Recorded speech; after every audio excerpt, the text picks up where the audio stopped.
এডুচর্চায় সকলকে স্বাগত। আমরা জানি যে পঞ্চম থেকে অষ্টম শ্রেণী পর্যন্ত সরকারি স্কুলে অর্থাৎ সরকার পোষিত স্কুলে নীল সাদা ইউনিফর্ম ছেলেমেয়েদের জন্য অর্থাৎ পড়ুয়াদের জন্য আসছে। আর সেই ইউনিফর্ম বিতরণ কিন্তু অলরেডি শুরু হয়েছে।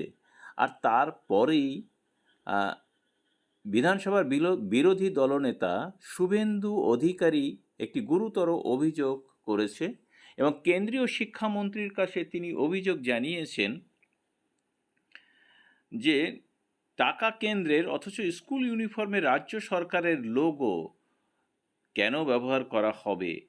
দেখুন, এখানে আপনারা এই যে ছবিটা দেখতে পাচ্ছেন, বিশ্ব বাংলা পশ্চিমবঙ্গ সরকার, এটি একটি জামার যে পকেট রয়েছে সেই পকেটের ওপরের যে লোগোটি লাগানো রয়েছে সেটি আমরা জানি যে পশ্চিমবঙ্গের সিম্বল বিশ্ব বাংলার ব রয়েছে।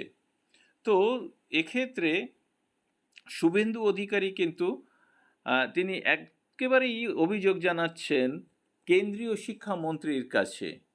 তিনি অভিযোগ জানিয়েছেন এবং টুইটও করেছেন এই বিষয়টি নিয়ে। আমি আপনাদেরকে টুইটটি দেখাচ্ছি। তো এই প্রসঙ্গে যে খবরটি রয়েছে সেটি আগে আমি আপনাদেরকে একটু শোনাই, তারপরে আপনাদেরকে টুইটটি দেখাই। যে রাজ্যের জন্য স্টুডেন্ট সাপোর্ট সার্ভিসেস প্রকল্পের অধীনস্থ কেন্দ্রের শিক্ষা দপ্তরের অনুদান 400 কোটি টাকা দাবি করে সেই টাকাতেও পশ্চিমবঙ্গ সরকারের বিরুদ্ধে কাটপানি নেওয়ার গুরুতর অভিযোগ বিরোধী দলনেতা শুভেন্দু অধিকারীর। আর এক্ষেত্রে তিনি আরও একটি আবেদন জানিয়েছেন যে রাজ্য সরকারকে এই যে ইউনিফর্ম তৈরি করার টাকা, সেই টাকাটা রাজ্য সরকারকে না দিয়ে সরাসরি স্টুডেন্টদের অ্যাকাউন্টে পাঠিয়ে দিতে, যাতে 2 সেট জামা প্যান্ট তৈরি করতে পারে নিজেরাই। কিন্তু রাজ্য সরকার এইগুলি তৈরি করে ছাত্রছাত্রীদের হাতে তুলে দিচ্ছে। তো দেখুন, শুভেন্দু অধিকারীর তরফে ধর্মেন্দ্র প্রধানের হাতে এই সংক্রান্ত প্রয়োজনীয় স্কুল ইউনিফর্মের নমুনা ও প্রয়োজনীয় নথিপত্রও তুলে দেওয়া হয়। কেন্দ্রীয় শিক্ষামন্ত্রী ধর্মেন্দ্র প্রধানের রাজ্য সফরের মাঝেই তার সঙ্গে বৃহস্পতিবার দেখা করে শুভেন্দু অধিকারী মন্ত্রীকে আবেদন করে বলেন, প্রয়োজনীয় সামগ্রী কেনার ক্ষেত্রে ছাত্রছাত্রীদের জন্য বরাদ্দ টাকা অভিভাবকদের ব্যাংক অ্যাকাউন্টে সরাসরি দেওয়ার ব্যবস্থা করা হোক। এতে একদিকে যেমন সামগ্রীর গুণমান বজায় থাকবে, পাশাপাশি দুর্নীতিও হবে না। শুভেন্দু অধিকারী আরও বলেছেন যে শিক্ষাক্ষেত্রে বরাদ্দ কেন্দ্রীয় অনুদানেও কাটমানি নেওয়া হচ্ছে।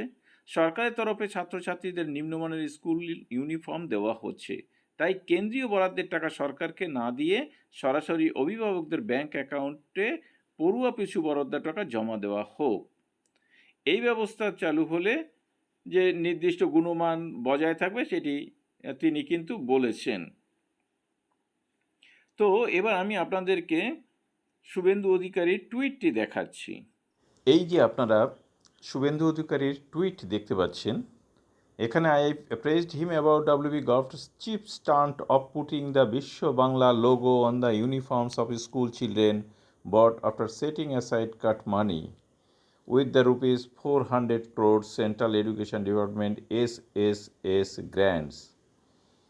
অর্থাৎ এখানে এই যে আপনারা শুভেন্দু অধিকারীর টুইটটি দেখতে পেলেন।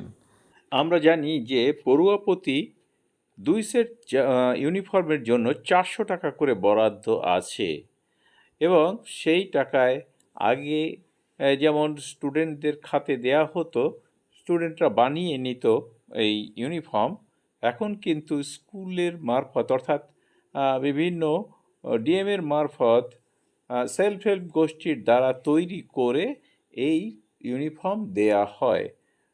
কখনো কখনো এসএসকেএমএসকের ক্ষেত্রে সেটি কিন্তু ব্লকের মাধ্যমে কোনো সেলফ হেল্প গ্রুপের মাধ্যমেই এটি দেওয়া হয়।